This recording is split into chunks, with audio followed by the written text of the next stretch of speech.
Welcome to the Real Life Podcasts with your hosts, leadership and personal growth author and speaker John C. Donahue and licensed psychotherapist Lou Carfisi. The Real Life Podcast is your weekly dose of motivation, encouragement, and direction to help you live your life at the highest level. Hello, everybody, and welcome to the Real Life Podcast. My name's John. I come to you from johncdonahue.com. Joining me, as always, is my partner, Lou Carfisi. He's a licensed psychotherapist. He comes to us from lifecarecounseling.net, and we are the Real Life Podcast. And very excited about today. We haven't done a blab in a while, Lou. We've both been struggling with some illnesses, so that's right. So we're back in the saddle again, so to speak. Mm-hmm. So it's good to have you back, buddy. Thank you. And it's good for me to be able to talk. Yes, it is. A couple of weeks ago, it was just like I was smoking 10 packs of cigarette a day. It was really not pleasant. But so with that being said, we're going to talk about laziness versus inactivity. Some hot button items for some people. Is there really a difference between laziness and inactivity? Are they the same thing, or are they completely different? They're completely different. We can be lazy and have inactivity, or we can be not lazy and be inactive. Inactivity is not necessarily a negative thing. It's when inactivity becomes the norm. It becomes something that you do because for some reason or another, you can't seem to do something or anything. So you just default to nothing. Is this like a nature versus nurture thing? I mean, are people predisposed to be, I don't want to say lazy because that has such a horrible connotation, but are people predisposed to be inactive, or is it really conditioning or just a choice, a lifestyle choice? I don't know. I always had a problem with the term lazy. You know? Right. Yeah. I've been called lazy more often than I can count. So yeah. I mean, lazy. Does it mean if you work smarter and you work less, does that mean that you're lazy? Right. Maybe. Well, I always got called lazy because I've always been overweight ever since, for most of my adult life, I've been overweight. Now, I've discovered I've not been working out. I have not always watched what I eat, but I also have, which I'm soon to get taken care of very quickly. I have a deal going on in my pituitary gland that has an effect on my metabolism. So it's mostly my fault, but there's some other things going on there. But because I was overweight, I've always been thought of as lazy. People think I'm lazy, but then once people get to know me and discover how I work, they realize that I'm not lazy at all. Well, that's because people fat and lazy. Right, fat and lazy. Right, that's the moniker that gets put on us. But there's a lot of people who are extremely healthy who are, I would say, lazy, but they're very inactive. They lead very sedentary lifestyles. Well, and there you go. That's not lazy. So, you said that there's a difference between lazy and inactive. How would you define and what causes laziness? Let's kind of pick them apart and see the differences, and then we can probably talk about the similarities. Laziness is a self-destructive behavior. It is self-destructive. Right. Because it is a default that we go to when we either don't feel like doing something because we're depressed, we don't feel like doing it, we're just not into it, and then we start procrastinating, and that is something that bothers us, even the lazy ones of us, because it doesn't mean that there's something wrong with us necessarily, that we're defective because we're lazy. We're lazy because there's something wrong. Right. There are people, which is the other side of this, there are people who have been enabled all their lives to be lazy. I happen to know some of these people. Right. And I have some of them as my patients, and it astounds me that the parents of these people, even these people who were in their 40s, let them just do nothing, and the parents do everything for them. And the result is laziness. At least that's what it looks like. But I don't think lazy is the proper term for that. I think it's selfless. I think it's selfish at the same time. And I think there's something wrong. There's a psychological issue here. And people like that won't get off their butts unless they first fall on it. Gotcha. They fall on your butt and then pick yourself up. Right. So what you're saying is laziness is something that is really born of some type of a problem that's going on. It's a psychological issue, I guess is the best way to say it. So that's laziness. How are you defining inactivity? Well, when you come home from work and you're exhausted, you sit down, you flip the TV on, and you watch TV. Are you inactive? Yeah. Oh yeah. Are you lazy? You just worked a 8-10 hour day. You drove to and from work. You did whatever activity you had to do at your job. You don't have anything else that you need to do. So you just relax. Right. So, inactivity, sometimes it's good and sometimes it isn't. We all need time to recharge our batteries. Right. But that can also be taken to the extreme, and inactivity can become laziness. I know I'm guilty of that because weekends happen, man, and I've got the to-do list, but there's, Northwood's Law is running a marathon on the Animal Planet channel, and I just can't not watch that TV show. So I sit and flip channels and watch TV all day, and the next thing I know, it's time to go to bed because I've wasted the entire day. So at some level, you could be inactive to the point of laziness, and I think sometimes that's a choice. It depends on, I think, how tired we are, what kind of day we've had, what kind of week we've had. I wouldn't necessarily say you're lazy because you watch TV all day if you've been really hustling all week. No, it's a personal choice.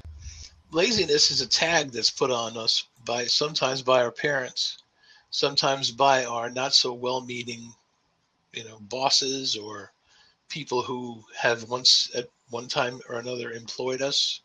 And they like to use that term lazy.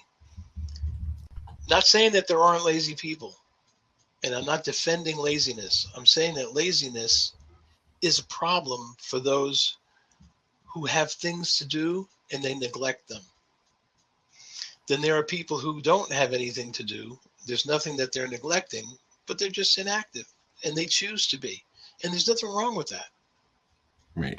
And people could take that to an extreme as well. They have nothing to do, and their fear of being lazy or their fear or even disdain of inactivity can cause them to be overactive. And so they're in this perpetual state of activity, and their bodies and minds never get the rest they really need. Right. That's a whole nother issue that we should talk about sometime. It's a great topic for another blab, maybe. So, inactivity, we come home, we chill out. How do we keep ourselves from becoming lazy? How does that? That's a tough question. Right. You have to first determine whether or not you are lazy. And then you have to determine, if you are lazy, what caused it. Sometimes we don't believe that we can do anything right. We've never been able to get that attaboy or good job, or maybe satisfaction from the people who we respect. Right. And for all our lives, we think, well, we just can't do anything right. So what the heck is the sense of trying? Just wasting my time. I'm not going to do it right. And then we default to being to this lazy type of non-activity, And it's really not fun. It's depression. Depression causes people to be lazy, and it causes people to be inactive, and it causes them to not really want to do anything. Right. Even the things that are fun. Right. Yeah. And they just give up. They can't ever satisfy anybody. So it's like, I'm just done. I'm going to check out. And so they give up on caring. So, when a person gets to that state and it becomes this depression, that's when somebody like you would need to step in, or even somebody like me can kind of help come in and coach a little bit. But, that person has to be willing to, admit that they're actually depressed, and that depression is causing their laziness, or that cycle is being allowed to happen in their lives. Right. Right. And in that case, if it's clinical, I would say it's not laziness, it's depression. Just like we've written, we surrender to the notion that we're useless. And if we're useless, we don't do anything. Right. We just don't do anything. Because what's the sense? It's a waste of time. Anything I do is going to be useless, worthless. So I'm not going to do anything. So what do we say to somebody out there that is wrestling with, I think I'm struggling with being lazy, or they know they're being lazy when they really should be much more active, or maybe they've allowed themselves to be so inactive it's becoming lazy. What's some steps that we can give them? How can we help them? Well, the first thing you do is we decide that we're going to do something, but we're only going to do it for 15 minutes. They're just going to do it for 15 minutes. Let's say that we're an artist, and we want to paint. And painting is our passion, but we don't do it because we don't feel right or whatever. So we encourage ourselves. We make ourselves get up and do it for 15 minutes. Create something. Musician, play your instrument for 15 minutes. Just do something, but just do it. You don't have to stop at 15 minutes. Just tell yourself, look, I know you don't feel good. Let's work with it. Let's do it for 10, 15 minutes and see how we feel at the end of that. And if we feel good, maybe we'll continue, maybe we won't. So you motivate yourself. Right. I tell people a lot of the times, if they're struggling with, getting things done, especially on the weekends, because, it's the weekend and it's really easy to be super inactive. But a lot of people, that's the only time they get to clean house, so they struggle, they wrestle with that. I want to chill out, but there's things that need to be done. I tell people, if your thing is watching TV, work during the commercials. As crazy as that sounds, you can sit and watch your TV show, and then when the commercial hits, you can get amazing amounts of stuff done during those 3 to 4 minutes of commercials, and you're just doing it in short bursts. But if you make sure you do it all day, you can get a lot of things done. And you may even discover that once you get moving, you're skipping into the commercials, into the TV show. You're actually working for long periods of time. I do not allow commercials in my house. Well, that's a whole different ball game. There are no commercials in this house. Right. Thank God for DVRs, right? No, not even that. We don't subscribe to anything that has commercials on it. We're gonna have to talk about that. I want to figure out how to do some of that, because everything I do has commercials in it. Even the stuff when I pull the plug on it and watch it on like Hulu or something. But I also working out is one of those things too. And I've read a lot of people trick their minds into being more active by just walk around the block, walk for 10 minutes, take a 15-minute break at work and just take a walk. If you can walk at a brisk pace for 15 minutes, you pretty much walked a mile, give or take. Depending on your pace. But yeah, I mean, just, walk around the block, a couple times a day. And even that's better than just sitting, because, we both work, quote unquote desk jobs. We sit all day. So it's hard for me to sometimes get, active, and I have to force myself to do that. So periodically throughout the day, I'll get up and I'll go out and walk the dog or walk around the block just to start getting some of that activity in. And I find that it helps me clear my head. It helps me focus better. And that's one of the byproducts of being more active. Well, you don't have to do anything active. You have to do something even that's pleasurable. Being active is good. It's good for your body. It's good for your mind. It helps you to feel better because the endorphins start going through your body and making you feel better. But there are things that you do that you don't have to get up and run or walk or Sure. do any of those things. You can do other things. It's just that when you're doing nothing, that leaves your brain in a sort of idling mode. Right. And when it's idle, it's susceptible to negativity. Right. And that's when it becomes a problem. Right. So it's never really good to just sit and,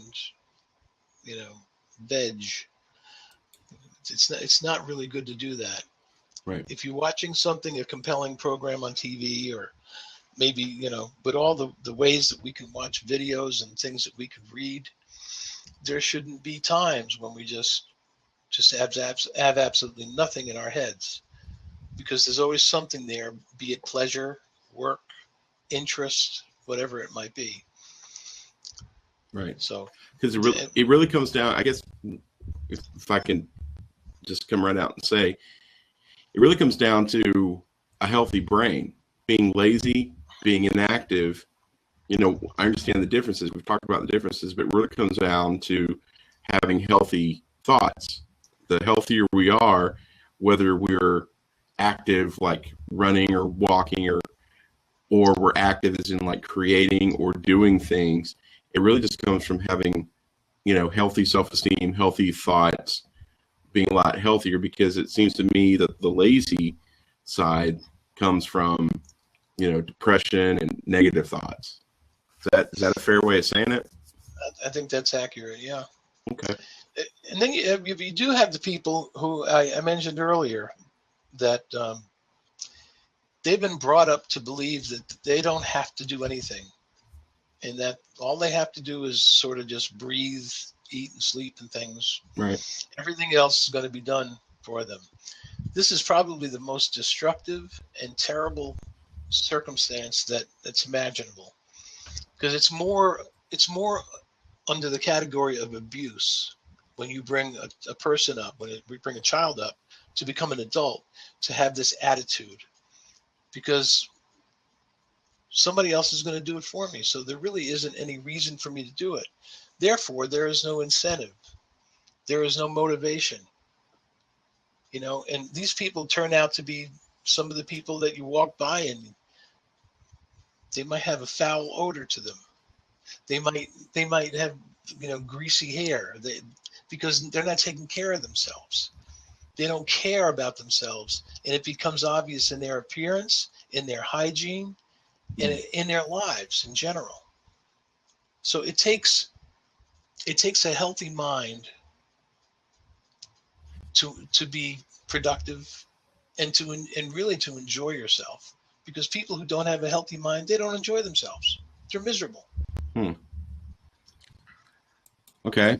So let's sum all this up.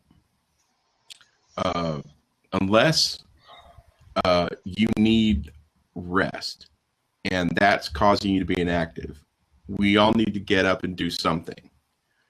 Doesn't necessarily mean running around the block, but we have to do something, get our minds active. That includes doing things for ourselves, right?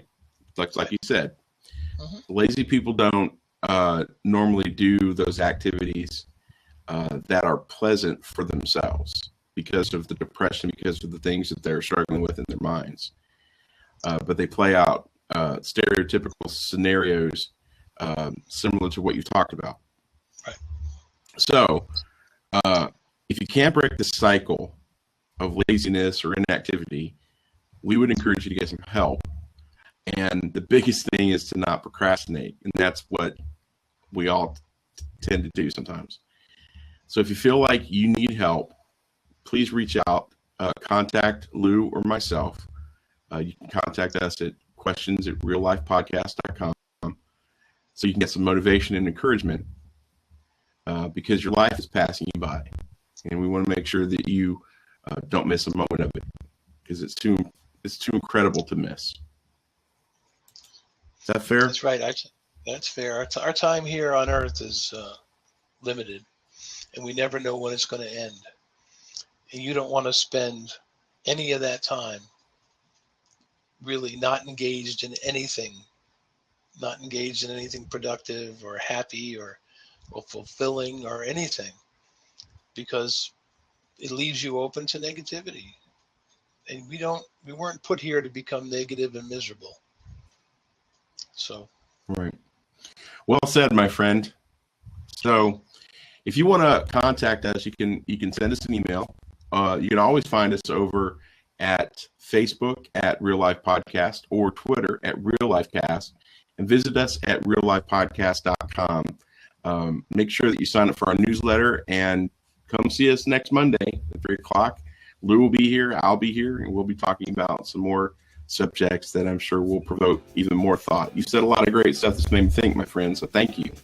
And so did you. Thank you. Yeah, anytime. So thanks for watching. Thanks for listening. And we will see you next time. Real help, real hope, real life at the Real Life Podcast.